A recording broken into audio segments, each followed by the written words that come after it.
Welcome to a journey of self-discovery and eternal wisdom. Today, we are diving into one of the most profound and timeless teachings of the Bhagavad Gita. In this video, we'll uncover 10 verses spoken by Shri Krishna in chapter 2 and explore their meanings, translations, and how they can help us transform our lives. If you've ever felt lost, overwhelmed, or in search of deeper truths, then stick around till the end. You're about to gain insights that can change your perspective on life forever. Before we delve into Krishna's words, let's set the scene. The Bhagavad Gita begins with Arjuna, the great warrior, paralyzed by doubt and despair on the battlefield of Kurukshetra. Torn between duty and his emotions, Arjuna questions whether he should fight in a war where his loved ones stand on both sides. This inner conflict is something we all can relate to, whether it's about making tough decisions, balancing relationships, or pursuing our goals. Chapter 2, known as the Sankhya Yoga, is where Krishna begins to enlighten Arjuna with the eternal truths of life and the nature of the self. Let's start with the first verse we'll discuss today. Let's begin with one of the most quoted verses of the Bhagavad Gita. Dehinos minyatha dehe kaumaran yavnanjara tatha dehantar praptir dhirastatra namuhyat. This verse translates to, just as the soul experiences childhood, youth, and old age within the body, it also passes into another body at death. A wise person is not bewildered by such changes. This verse speaks directly to the transient nature of life. Krishna reminds us that our physical body is temporary, much like clothing that changes with time. The essence of who we are, the soul, remains unchanged. In modern life, this teaching encourages us to detach from superficial identities like our appearance, possessions, or achievements.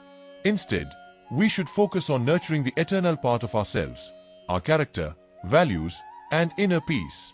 Think about it. How often do we worry about aging or losing material things? Krishna's words remind us that these changes are natural and inevitable. Instead of resisting them, we should embrace them with wisdom and grace. Here's another verse that holds a profound lesson for navigating the ups and downs of life. Matra sparshastu konte shitoshan asuk dukhda agma paino nityastan stitikshasvabhara. This translates to, O son of Kunti, the contact between the senses and their objects gives rise to fleeting feelings of heat and cold, happiness and distress. These are temporary and must be endured patiently. Life is full of dualities, pleasure and pain, success and failure, joy and sorrow. Krishna advises us to treat them like seasons. They come and go. The lesson here is to cultivate resilience. When faced with a challenge, remind yourself, this too shall pass. For example, think about a time when you were overwhelmed by a setback, maybe a failed project or a broken relationship. Did that feeling last forever? Probably not. Similarly, when you achieve something great, don't get overly attached to the high, because it too will fade. True strength lies in maintaining balance and equanimity, regardless of external circumstances. This next verse reveals a profound truth about reality. Nasto vidyate bhavo na bhavo vidyate sata. Ubhyorpi darishtontastva nyostatatva darshibhi. This translates to, that which is unreal has no existence, and that which is real can never cease to exist. The seers of truth have concluded the same. Krishna differentiates between the eternal, the soul, and the temporary, the material world. We often get caught up in chasing things that are fleeting, money, fame, or power, thinking they'll bring us happiness. But Krishna reminds us that true fulfillment comes from connecting with the eternal truths of life, such as love, kindness, and spiritual growth. Ask yourself, are you investing your energy in things that truly matter, or are you caught up in a race for things that won't last? Aligning your actions with eternal values can bring lasting peace and purpose. Next, Krishna addresses Arjuna's fear of causing harm to others. Ye ena vetti hantaran yaschana manyate hata. Ubhoto na vijanito nae hanti nahanyate. This translates to, he who thinks that the soul kills, and he who thinks of it as killed, are both ignorant. The soul kills not, nor is it killed. This verse sheds light on the eternal and untouchable nature of the soul. In practical terms, it's a call to act with courage and detachment. Fear of failure or hurting others often paralyzes us, But Krishna encourages us to understand the deeper truth. The soul remains unaffected by external actions. When we apply this wisdom, we can approach our duties with clarity and confidence, knowing that our true essence remains untainted by worldly events. Next, Shri Krishna talks about the soul. Na jayate mriyate va kadachin, naim bhutva bhavita va na bhuya, ajo nitya shashvatoyam purano, na hanyate hanyamane sharir. This translates to, the soul is never born, nor does it ever die. It has not come into being, does not come into being, and will not come into being. It is unborn, eternal, ever-existing, and primeval. It is not slain when the body is slain. This verse highlights the immortality of the soul. In modern life, it teaches us the importance of focusing on the eternal aspects of existence, like values, relationships, and personal growth, rather than material possessions or physical appearances. Understanding this helps us face challenges with courage and avoid the fear of loss, as the essence of who we are is indestructible. The next verse is Vasansi jirnani yatha vihai, navani grihnati naropran, tatha sharirani vihai jirna, nenyani sanyati navani dehi. This translates to, just as a person casts off worn-out clothes and puts on new ones, so the soul discards a worn-out body and enters a new one. This verse offers a comforting perspective on change and impermanence. Just like we replace old clothes, we also experience transitions in life, whether through career changes, relationships, or personal growth. Embrace change as a natural part of existence and approach it with a sense of renewal and possibility.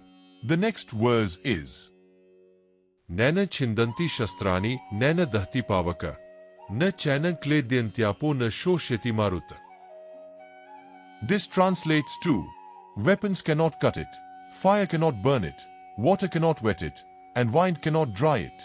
This verse reinforces the idea that the soul is invulnerable and indestructible.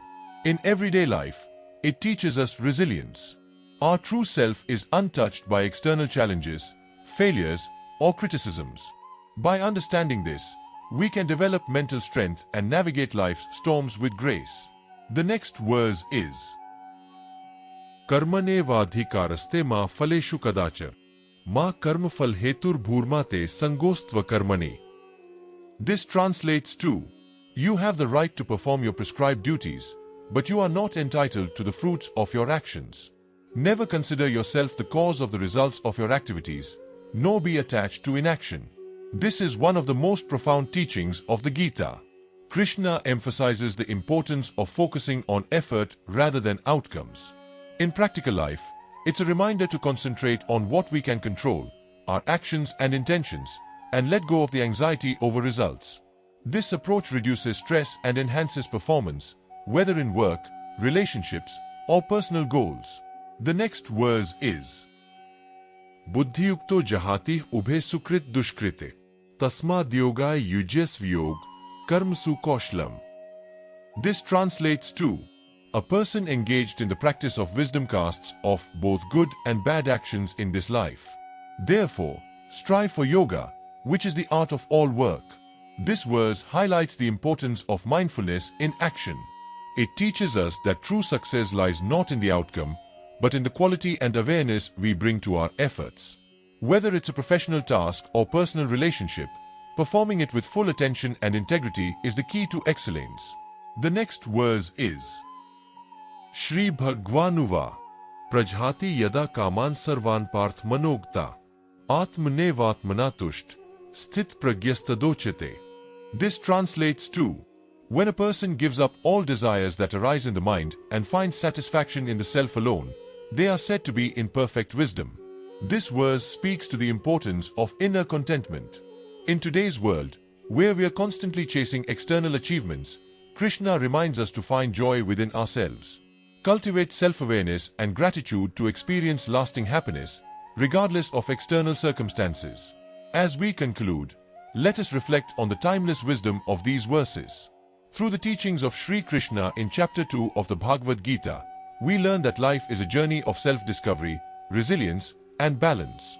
The profound truths about the immortal soul, detachment, and mindfulness offer us a roadmap to navigate the complexities of life with clarity and purpose. Remember, these teachings are not just philosophical concepts, they are practical guides for daily living. Whether it's embracing change, staying steadfast in your efforts, or finding inner peace amidst chaos, Krishna's words remind us that true success lies not in the external world, but in mastering ourselves. So, as you move forward, take a moment to pause, reflect, and align your actions with the values shared in these verses. Make the conscious choice to live with awareness, purpose, and unwavering faith in your inner strength. Thank you for joining me on this journey through the Bhagavad Gita. If you found this video valuable, don't forget to like, share, and subscribe for more spiritual insights. Together, let's continue to learn and grow, one verse at a time.